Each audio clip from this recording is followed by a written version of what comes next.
जय श्री राम बच्चों। आज हम 10th क्लास का इंग्लिश का चैप्टर फर्स्ट के बारे में पढ़ेंगे, जिसका नाम है ए लेटर टू गॉड, यानी कि भगवान को एक पत्र, जिसमें हम एक व्यक्ति के बारे में पढ़ेंगे, एक गरीब किसान के बारे में पढ़ेंगे, जो कि एक पहाड़ी पर रहता था, अकेली जगह पर, जहां पर आसपास कोई भी व्यक्ति उसके आसपास नहीं था।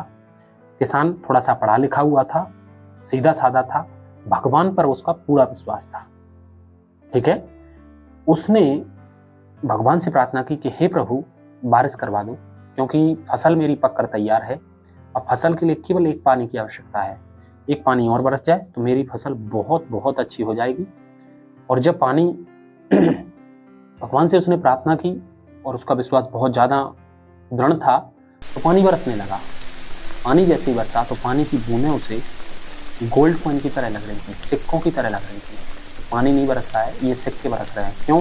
क्योंकि पानी की बूंदें उसकी फसल को बहुत ज़्यादा अच्छी हार्वेस्ट उसे उपलब्ध कराने में मदद करती, मतलब उसे बहुत ज़्यादा उससे पैसे मिलने वाले थे, जिससे कि उसने गोल्ड कॉइन की तरह समझा। अब धीरे धीरे जब वर्षा बहुत तेज हुई और वर्षा आंधी में बदल गई, और आंधी से फिर जो वर्षा के बूंदें थी वो ओले वृष्टि में बदल गए। बहुत बड़े बड़े हेलस्टोन, यानी कि बहुत बड़े बड़े ओले उसकी फसल में पड़ने लगे। देखते ही देखते उसका सारा हरा भरा था वो चौपट हो गया, उसकी फसल पूरी तरह से बर्बाद हो चुकी थी। किसान बहुत हताश था, उदास था, रो रहा था। वह रात भर जागता रहा, सोचता रहा कि मैं क्या करूं। भगवान पर मुझे इतना विश्वास था, भगवान ने मेरी प्रार्थना सुनी, परंतु ओले बरसा दिए। तो उसने मन ही मन एक विचार बनाया कि मैं भगवान को पत्र लिखूंगा, और अब आगे की व्यवस्था भगवान, तूने मेरा नुकसान किया है तो तू ही इसका हर्जाना भर। तो उसने भगवान को एक पत्र लिखा, जिसमें उसने भगवान से 100 पैसोज की डिमांड करी। मैं आपको बता दूं, पैसोज मैक्सिको की करेंसी है। एक पैसोज बराबर 4.5 रुपए के लगभग होता है, लेकिन हमारे इंडियन करेंसी के हिसाब से 4.5 रुपए होता है एक पैसो। तो उसने पैसोज की डिमांड की, 100 पैसोज की, और लेटर में लिख दिया और उसको पोस्ट ऑफिस में डाल आया।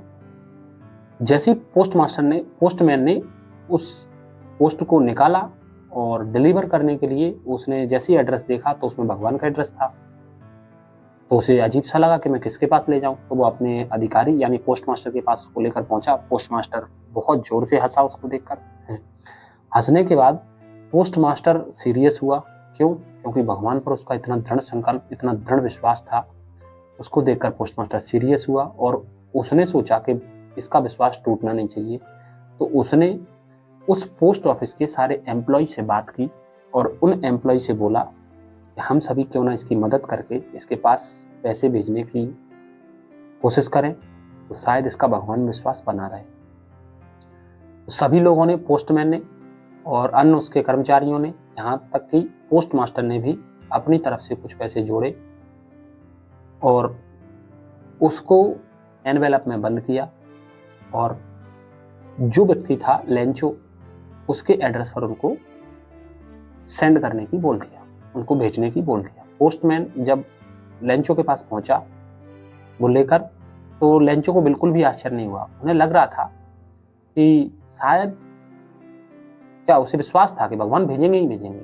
तो लेंचो ने जैसे ही उसको एनवेलप को खोला और फाड़ के देखा, पैसे गिनना स्टार्ट किए, तो पैसे उसमें 30 पैसों कम थे, उसमें 70 पैसों थे। चूंकि कर्मचारियों से केवल 70 पैसों ही जुड़ पाए थे, जो पोस्ट ऑफिस के कर्मचारी थे, तो वो बहुत गुस्सा हुआ, क्रोधित हुआ। भगवान को उसने दोबारा से फिर कहा कि मैं आपको फिर से, उसने भगवान के लिए फिर से लेटर लिखा। लेटर में अब की बार उसने भगवान को लिखा, हे प्रभु, मुझे विश्वास है कि आपसे तो किसी प्रकार की कोई गलती नहीं हो सकती, आप पूरे रुपए भेजोगे, मुझे ये पता है, परंतु मुझे विश्वास है कि ये पोस्ट ऑफिस के किसी कर्मचारी ने पैसों में कोई धांधली की है और 30 पैसे चुरा लिए हैं, 30 पैसे चुरा लिए हैं। तो अब की बार तो मुझे डायरेक्ट रुपए भेजना, अब की बार किसी भी डाक से पैसों को मत भेजना। इस प्रकार से इस कहानी से हमें शिक्षा मिलती है कि अगर भगवान में हमारा दृढ़ विश्वास है, फर्म डिटर्मिनेशन है, तो भगवान हमारी मदद करता ही है। वो शायद पोस्ट मास्टर और उसके अन्य कर्मचारियों के रूप में हमारी मदद कर रहा था, या वो किसान की मदद कर रहा था, परंतु मदद किसान की हुई। तो अगर हम भगवान पर विश्वास करते हैं तो किसी न किसी प्रकार से भगवान हमारी मदद करता ही है। इसलिए हम सभी को भगवान पर विश्वास करते रहना चाहिए। किसी भी काम को करते समय पे शुरुआत भगवान के नाम से करनी चाहिए और हमें हमेशा कोई भी जीवन में उन्नति कर लें या हम न कर पाए, भगवान को कभी भूलना नहीं चाहिए। भगवान हमारा हमेशा साथ देता है। जब सारे व्यक्ति हमारा साथ छोड़ देते हैं तब भगवान हमारे साथ रहता है। धन्यवाद। जय श्री राम। मिलते हैं अगली क्लास में।